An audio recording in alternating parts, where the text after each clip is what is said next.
it All-American Yoga, because it's the kind of yoga all Americans can use, not just the skinny, grass-eating kind.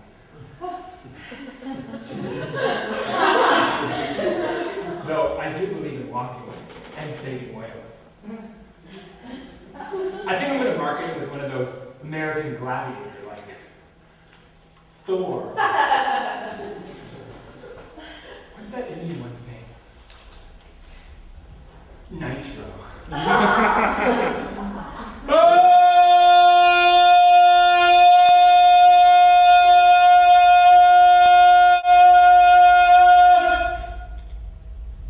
It's not really movement-based.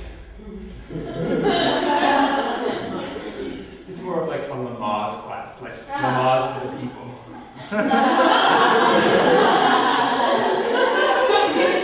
I didn't realize Lamaze was spelled the way it was.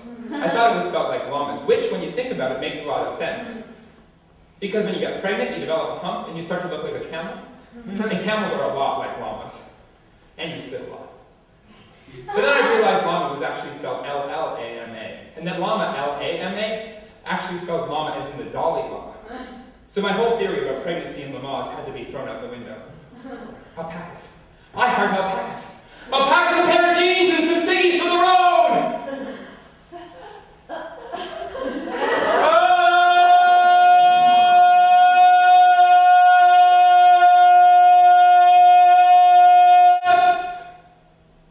I don't like standing. I prefer sitting. I think it's because when I was younger, my mom used to force her fist into my spine to correct my posture, often causing me just to fall down and convulse, rather than straighten up. I don't think she really understood. My mom and I, we don't talk anymore. I mean, I see her every Sunday on TV. She's a televangelist. Talking to her is like taking a shower in Niagara Falls. You get clean, but you come out deaf and bruised. You know one of those boats where you get a poncho and get to ride with the captain?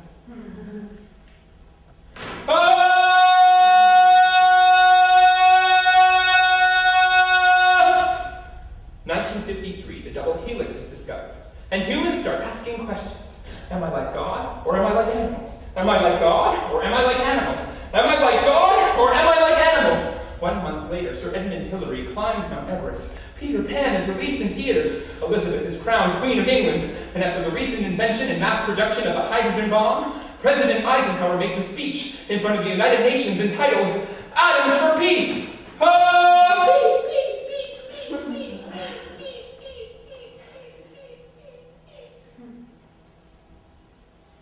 No one listened. But the greatest thing about 1953 was not the explosions over the Nevada desert. It was the public release of color television. Oh my God! Oh my God! Like now it's really real, like really real. Like now I can tell so much more about them. Like now I know what they actually look like. Like now I know what they actually are wearing. It's like, well, I go to the movies, but you can see it at home for free. Like now I know so much more. And Cindy looks just like me. Oh my God! I think I'll sit down and eat some brie. Ooh, I got a PB. Ooh, let's go on a shopping spree. Do some downhill ski. Ow, I got stuck by BB. Let's cut down some trees. Mom, I won't eat my PBs. Hey, the telephone BB. Ooh, let's watch some TV. TV. TV. TV. TV. TV. TV. TV.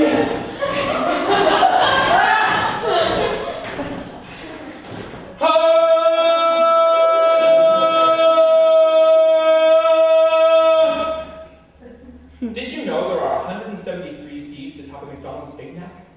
Exactly 173. That means if you count them and there aren't, either some fell onto the packaging or some fell off the packaging. But there are exactly 173. Google it. Snack. If you Google the word Google, you get 1.8 million hits, none of which tell you the meaning of the word. I think in the next 10 to 20 years, parents, instead of cautioning their kids to look both ways before crossing the street, or not to talk to strangers, are going to tell their kids not to go on Google. We pretty much all work for them, giving up any ability to retain information in exchange for having that information available as quick as possible at the click of a button. What's the capital of Yemen?